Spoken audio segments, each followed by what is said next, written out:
Okay, so let's have a look at this example. It's a concrete foundation, 4 meters by 1 by 2, which is resting on piles. And we have the cross section of the piles. Now, some of these piles are not vertical, they are inclined. And this is normally, for example, for bridges and also sometimes for buildings, you have inclined piles. The reason that we have inclined piles is to be able to carry horizontal loading.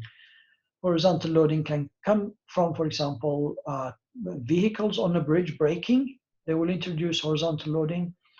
They can be wind loads, and there can be loads that can come from machineries and also that we will see in this example.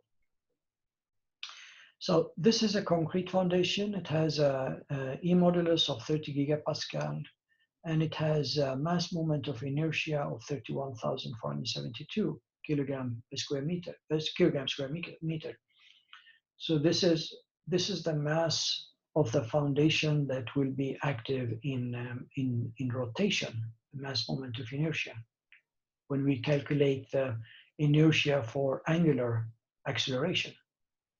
Okay, so on the foundation we will have a machine that weigh 1 ton, 1,000 kilograms, and the center of gravity of the foundation and the machine system is given in the figure. On the next, so here we see, so this is the center of, you see the machine, which consists of a piston that is rotating. It has an eccentricity of 0.5 meters, and you have the center of gravity of the foundation here. What we have done to make it simpler for us is that we have replaced the inclined piles. Each inclined pile we have replaced with one vertical pile and one horizontal pile.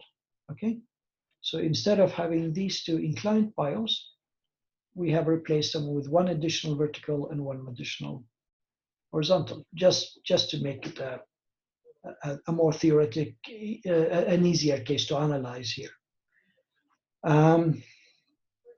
Okay, so the questions first: define coordinates that fully describe the plane movement of the foundation.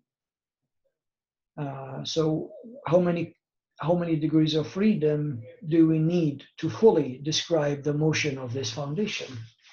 And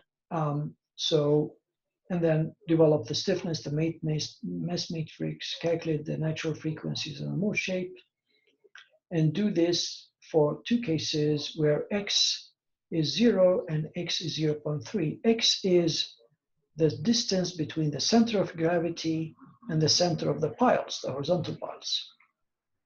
All right. So how many coordinates do we need to use? How many degrees of freedom do we need to use to describe the motion? Well, obviously, to describe fully this, if we think this is a rigid body, it will translate horizontally. That's 1 degree of freedom. It will translate vertically. That's another one, and it can rotate. That's a third one. Especially now when we have an eccentric machine placed on it, it will rotate. So 3 degrees of freedom. The ux in horizontal direction, the uv in vertical direction, and the theta in the rotational direction.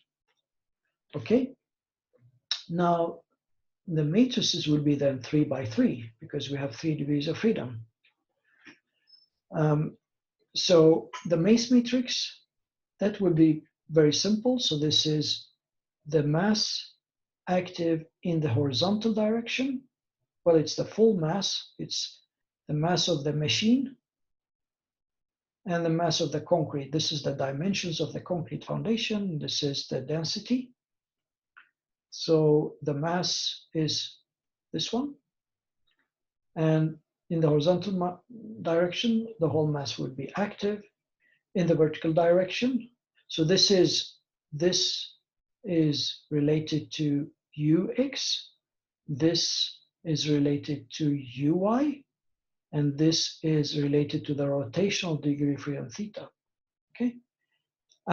In the rotational degree of freedom, we will have the mass moment of inertia that is active, right? It's the rotational mass moment of inertia that will play a role here. It's not the translational mass.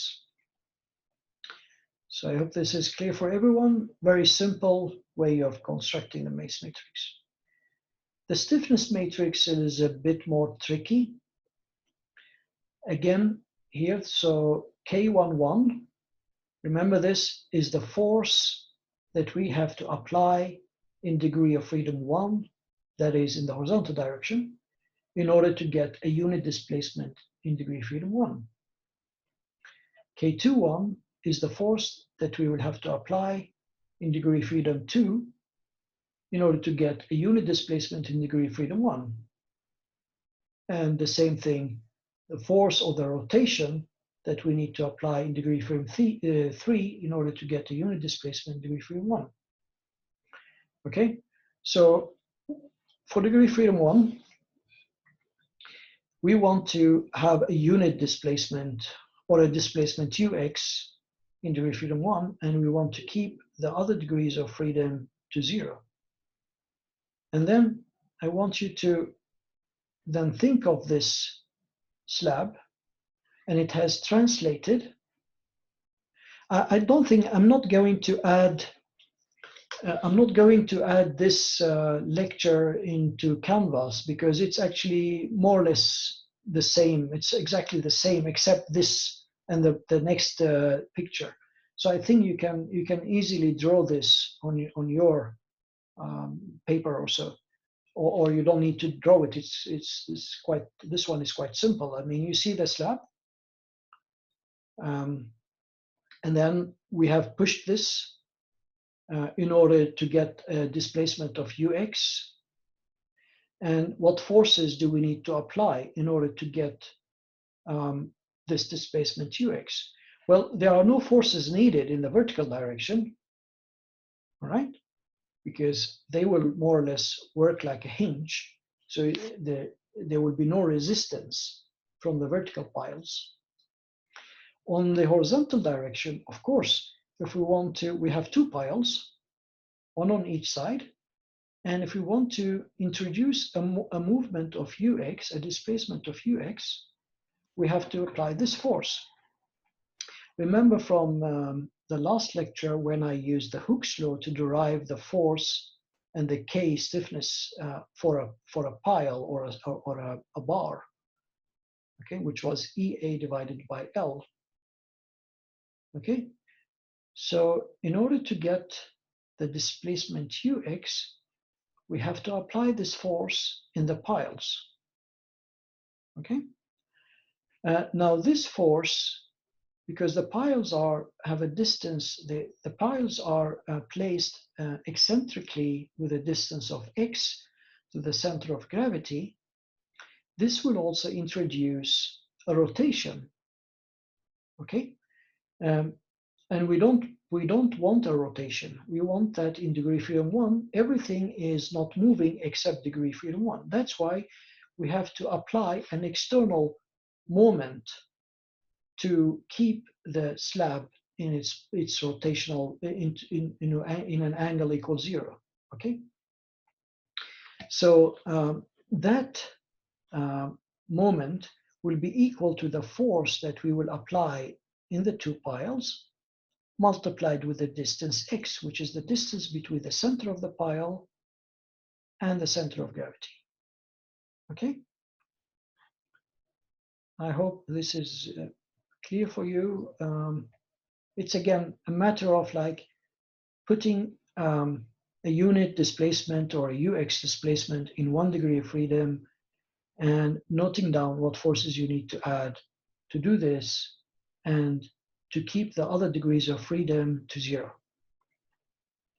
So this was quite simple for degree of freedom 1, and it's actually even simpler for degree of freedom 2. Degree of freedom 2 is a translation in vertical direction. Okay, so if we move, now remember that in the vertical direction, the piles are placed centrically.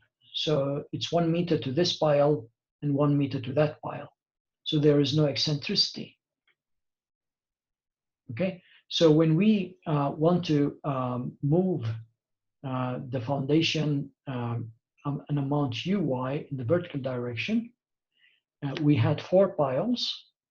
We have to put this force on the floor in order to introduce a motion of uy. Okay, and because the piles are placed centrically, this will not introduce any moment. So it will not introduce any rotation to the foundation, and we don't need to apply any moment because the foundation will not rotate because the piles are placed centrically in the vertical direction. Also, this will not introduce any forces in the horizontal direction on the piles. Okay, it will not move by applying this, it will not move the foundation in the horizontal direction at all. So the forces that we need to apply are 0. So that was even simpler for degree of freedom 2. For degree of freedom 3, that is a bit more complicated because here we will want to apply a rotation theta and keep the translations to 0. And then it's a little bit more complicated. You have to think of that this is our foundation, and we have applied a rotation theta. This rotation at the center of gravity will introduce a horizontal motion, which is theta multiplied with this distance x. So at the level of the piles, we will have a displacement, which is theta multiplied with x. And at the level of the vertical piles, we will have also a displacement, which is equal to theta multiplied with 1, because the distance from the center of gravity to the vertical piles are 1.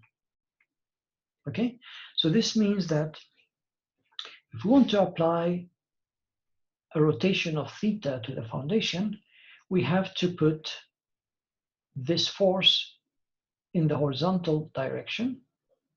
Okay, so we have 2 piles, and we have 2 piles, and we have the distance, the displacement is theta x. So this is the displacement, theta x, and this is the k. So this is the number of piles. This is the stiffness of the piles, the spring stiffness of the piles, and this is the displacement. And this gives us a force. Okay, that is the force in the x direction we have to put. In the vertical direction, you see that in the vertical direction, to get the rotation theta, we will have to pull this pile upwards, a distance theta multiplied with 1, and we'll have to push this pile downwards, a distance theta multiplied with 1 again. So this means that they will cancel out each other, because one is moving, one is pulling up, another is pushing down. These are the forces we have to apply. So in total, we don't need to apply any force in the vertical direction in order to get the slab to rotate theta. However, in the rotational direction, rotational degree of freedom, there will be a moment from the force that we have applied. Okay, so the force that we have applied on the horizontal piles, so we said that this is the force that we apply on the horizontal piles here, and they are placed at a distance x, so they will introduce a moment, which is the force. This is the force in the 2 piles multiplied with the distance. Okay, that is a moment that we have to additionally add on top, as an external moment on the foundation in order to keep it from displacing horizontally and only rotating in the theta direction. Also, in the vertical piles, we will have to put, because you will have you see you have a force going up here, you have a force going down here, okay? And we have in total 2 piles here and 2 piles here, so 4 piles. This is the force from the 4 piles multiplied with the distance. It will, the meter here, it will give us a moment. And that moment, we have it again to externally add that moment to the foundation in order to keep the foundation not moving in the vertical direction. It's only rotating in the phi direction. Okay. I hope that this was clear. I think it's not that easy to understand it in detail while I'm talking. I think you will need to sit by yourself and do this by your hand, and then you will see that it is really easy to develop these forces that are needed for the degrees of freedom. Now we have all the things what we need, and then it's a matter of putting this in the matrix. So this is the force needed in the vertical direction to get a unit displacement in direction 1, in direction 2, which is the vertical, need of this force. And this is the rotation we need to put in the on the slab in order to get 0 rotation in degree of freedom 1, while we are exciting degree of freedom 1. And again, for the rotational, this is the moment that we need to put to get unit rotation theta in the slab. Okay, so now we have everything we need. We have the area, E modulus, and the length, and all of that. And so we can calculate these numbers. And we have the K matrix, we have the M matrix. So we can then solve the eigenvalue problem.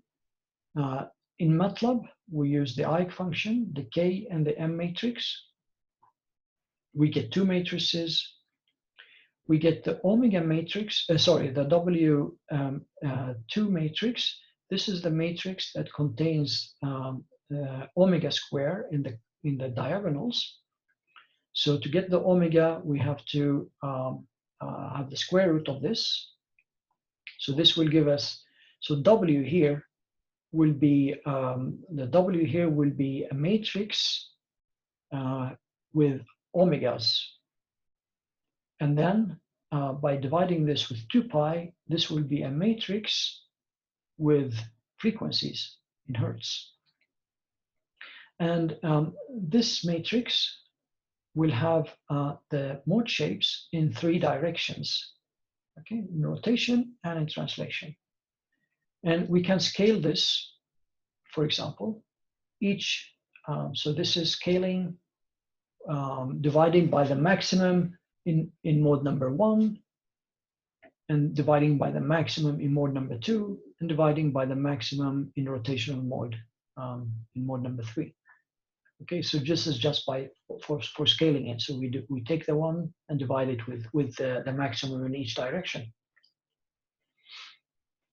And then we can study the cases where we have x equals 0. So the piles, the horizontal piles, act in the center of gravity, and the solution will be for the frequencies will be this one, and the one where we have eccentric horizontal piles, and the solution will be that one. So this one, that one, and by looking at the 2 cases, it's interesting to see that when we have no eccentricity, okay, we will get pure mode shapes. So as you see in mode shape number 1, the slab is not moving in the y direction and it's not rotating. It's only moving in the x direction. And this is the frequency. This is the corresponding frequency. Every mode shape has its corresponding frequency. Mode shape number 2 only moves in the vertical direction. It's not rotating and it's not moving in the x direction. And this is its frequency. In mode shape number 3, it's rotating, but it's not moving in vertical or horizontal direction. And this is its frequency. If we have eccentricity, then some mode shapes will be coupled. So you see that mode shape number 1 will have some rotation and some x translation. Mode shape number 2 will have some rotation, again, some x translation. And mode shape number 3 will be only pure translation in the y direction, due to that there is no eccentricity in the y direction. And also it can happen that few mode shapes will switch position. This is always the case. So it's important that when you do your analysis, is that to always every mode shape, think of that every mode shape is connected to a frequency. Okay, and they can shift in position depending when you do changes in the model. For example, change the frequencies, changing the masses or the stiffnesses. All of a sudden, you see that mode number 3 have been now in mode number 5, or so they can jump between the modes, but the frequencies are you have to. I mean, every mode shape is connected to its own frequency. Okay. So now the important concept of mode superposition. So we have seen that we have now in this example that we can construct mode shapes. Okay. So for that 3-story building, we had eigenmode 1, 2, and 3. Now, the concept of mode superposition is that you say that to construct the complete solution, you take part of mode number 1, you add it to part of mode number 2, mode number 3, and then you get the complete solution. If we can express this, the total solution, by what's happening in each one, then we can solve this very easily, as we'll see later. So this is the way we can say that we can write the solution U1, U2, U3 as the mode number 1 multiplied with some time function called generalized coordinates or modal amplitudes, and then mode number 2 and its q, mode number 3 and its q. And these q's are changing with time. Okay, so let's have a look. Just if we take a short break from the mode superposition and think of this example. This is a cantilever that has been modeled with hundreds of degrees of freedom. Okay, and it's in 3 directions in a 3D analysis. So we see that the first mode shape is a lateral in this direction. The second one is probably this one, the vertical. And then there is another vertical mode shape. And then there's a torsional mode shape. Okay. In what order they will appear, it depends on the distribution of the mass and the stiffness. Okay. Normally, the torsional will appear after the vertical and horizontal. And then I'm sure that because this has been modeled with 100 degrees of freedom or so, we can continue. There is mode number 99, there is mode number 52, and so on. And the higher the mode number, the higher is the frequency, and the more the bending will be. It will bend in different shapes. So it will bend in many waves like this. Okay.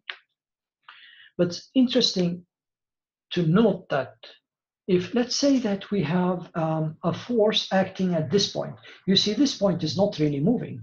In the second vertical bending mode, this point is not moving, right? It's standing still. Let's say that we have a force acting in the vertical direction at that point. That force will actually not introduce any effect on the mode number 2 because it's acting in a 0 point in mode number 2. Okay, so we can skip in our analysis, we can skip this mode. We don't need to include it because the force is acting in a 0 point.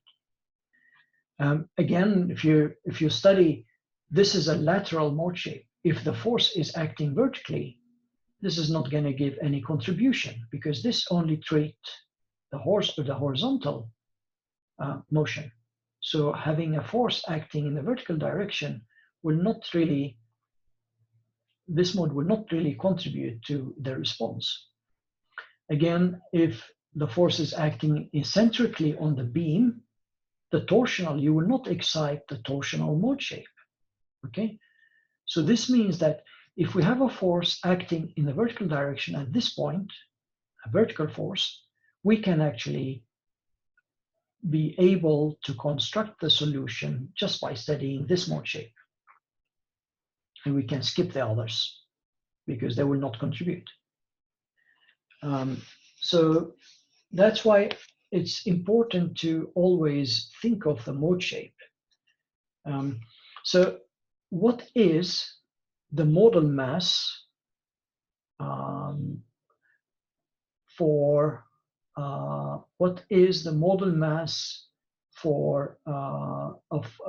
this mode shape? Maybe that's not, no, I will leave this to later. I will not confuse you now with the modal masses. We'll have a look at it later. Okay, so the idea of modal analysis or mode superposition technique is to sum up the contributions from each mode. Okay, so mode number Q1, Q2, sorry, theta 1, theta 2, theta n are added together, multiplied with the generalized coordinate or the modal coordinate, and added together to give us the total response. Now, if we have a structure modeled with 100 degrees of freedom, we will have 100 contributions here that we can add.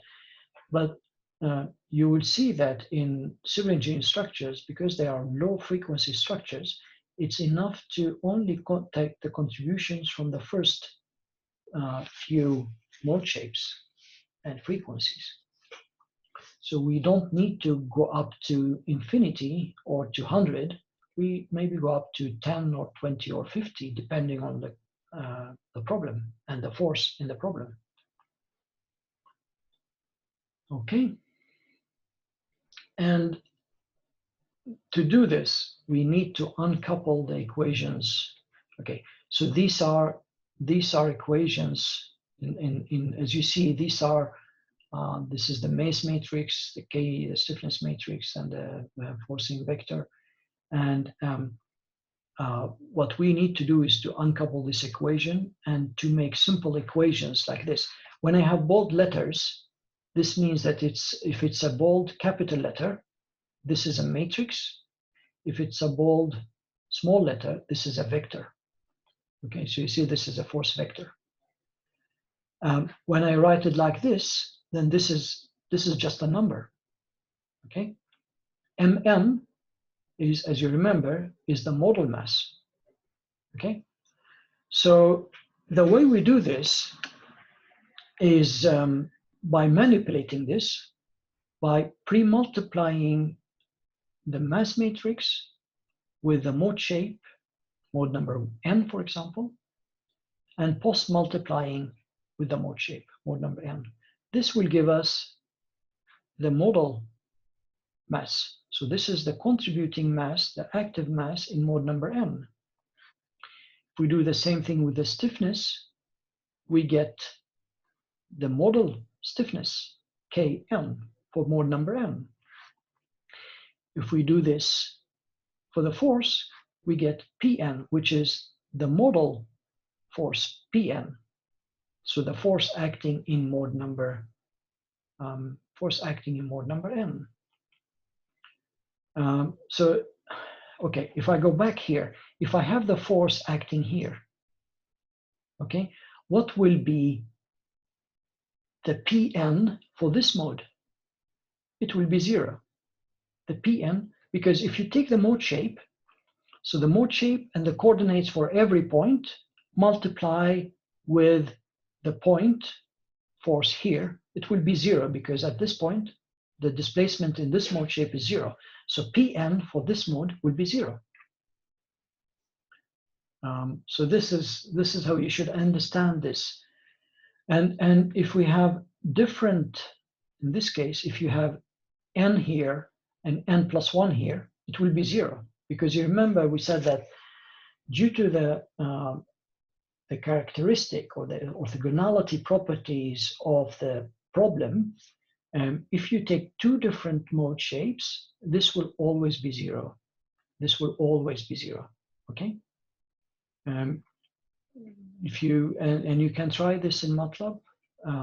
Whatever two different mode shapes, 1 with 2, 100 with 50, they will give you zero. So by doing this manipulation, we have converted this matrix into simple equations. So if we want to include here, three components, three contributions, we would have three equations with M1, K1, P1, M2, K2, P2, K3, and so on. So this is done by this. And there is a derivation behind this. You can find it in the book. It will take a couple of pages to have it here on my presentation. But there is a derivation that you carefully go through this in the book, and you will see that when you apply this for different mode shapes, it will give zero, and at the end you will arrive to this uncoupled simple equation for mode number n. Okay, I have 9 minutes, so I'll have to hurry a little bit. When we do this model analysis, we will consider each one of these as a single degree freedom system. So actually, we have converted a multi-degree of freedom system into few single degree freedom systems. Okay, so this is the powerful mode superposition technique. We add the contribution from few simple single degree freedom systems. And for a single degree freedom system, if we neglect damping, this is the amplification factor, right? We can also include damping if you want, then we will have the extra term here with psi omega 2 with omega n2 and with a 4 in front. Okay, but if we neglect damping, this is our dynamic factor. Okay, and then remember that the Qn in here, then it corresponds to the response of this single degree freedom system of mode number n. This is a static response, which is the Pn, the modal force, divided with the modal stiffness Kn, and this is the dynamic factor for that. Okay, so we can calculate the Qn. We can do this for Q1 by having the dynamic factor for mode number 1. So each mode number will have its own dynamic factor and with own modal force and own modal stiffness. And we can calculate the Q1, Q2, Q3 to Qn, and then we multiply them with the mode shapes and sum them up to get the total response. Let's look again at our example, and now we will have the force from the piston, which has a static force of this amount, and it's rotating with a frequency of 104.7 radians per second. And there is an eccentricity of 0.5, as you see here, to the center of gravity. So this will, because of the eccentricity, we will introduce rotational moments as well. Okay, and we'll analyze this for the two cases, 0 and 0.3, in relation to the eccentricity of the horizontal piles. Okay, so this is our equation. The external forcing vector, we had only one force in the vertical direction. So in the horizontal direction, the force is 0. In the vertical direction, the force is P0. And in the rotational direction, this force, which was placed eccentrically 0.5 meters, is giving a moment, rotational moment. Okay, so that's 0.5 multiplied with the force. The dynamic factor, we said we had 0 damping in this example, so it would be as simple as this one. So we can now calculate, we can do this by hand, Or if it's a more complicated system, we have to do this in MATLAB and put the matrices in MATLAB. So the bold capital, this is the matrix of K, and this is the vector. This is a vector, and that is a vector, same vector, and we get the Kn. This is the vector of P, because it's a small letter P, it's a vector of P, and this is the vector of the mode shape. So this vector is this one for mode shape number 1. And if you do this in MATLAB, of course, when you do this, if you have instead of the mode shape, you have the full matrix with the mode shapes in the different columns. This is the mode shape matrix with mode shapes in the different columns. If you want to do this in MATLAB and you take the full mode shape vector, mode shape matrix, multiplied with the full stiffness matrix, and again with itself again, the different stiffness, the model stiffnesses will appear in the diagonals of the matrix.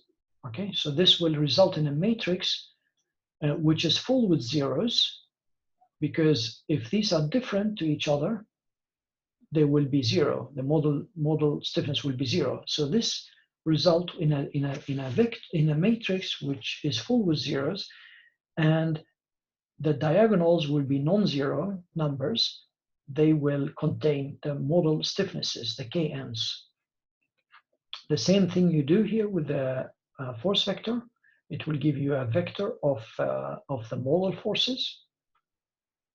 You can also solve this. You do this with the identity vector if you want, another way of doing it. And then to get the Q, which is the modal forces divided by the modal stiffnesses multiplied with the dynamic factor. This is the operation you can use. Remember now, in MATLAB, if you want to do the operation element by element, you have to use this dot. This means that it will take each element in this vector, and it will divide it with the same element position in this vector. Okay, this is how you do it. And then it will multiply it with the same element. So this is a vector which contains R1, R2, R3. So the amplification factors for the 3 different degrees of freedom. So when you do this, you get the 3 different Q1, Q2, Q3, and then you multiply this with the with the matrix of the mode shapes. The 3, this is would be a summation, and you will get the maximum response. So when we do this, actually this should be bold, because this would be a vector. The result of this would be a vector of 3 numbers, as you see here, be a vector of 3 numbers. If I study the case of x equals 0, there's no eccentricity. I'll get the results here. There's no eccentricity. There will be no force in the horizontal direction, because the horizontal piles act in the center of gravity. There'll be vertical translations, because the piston is acting in the vertical direction, and there will be a rotation. Okay, so this is in radians. This is in meters. Should be. And if I have an eccentricity, I will get also a displacement in the x direction. Okay, so that was quickly how we solve the mode superposition. Mode superposition technique is essential in structural dynamics. This is the way we solve 99% of our problems. Okay. So it's very important that you understand the concept and can use it. Okay, so in exercise A2 of today, you will have a 4-story building. You will do actually a similar way as we did. You will try to figure out the degrees of freedom of this. You will put together the mass matrix, the stiffness matrix, and calculate the frequencies. So you do this first on a paper, and then when you have done it, You then use MATLAB to enter the K and the M matrix, and you use the Eich function.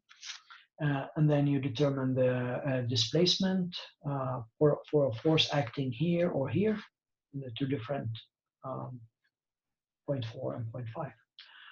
Okay, before ending, of course we can just want to say a few words about, of course we can have, in our structures, we can model quite complicated structures by just adding several masses and springs and dashpots to a certain degree, but then this gets really quite complicated. So for example, a system of this kind, okay, with several masses, and you see some masses are connected to other masses, and there is like a lot of coupling, and so this gets really complicated.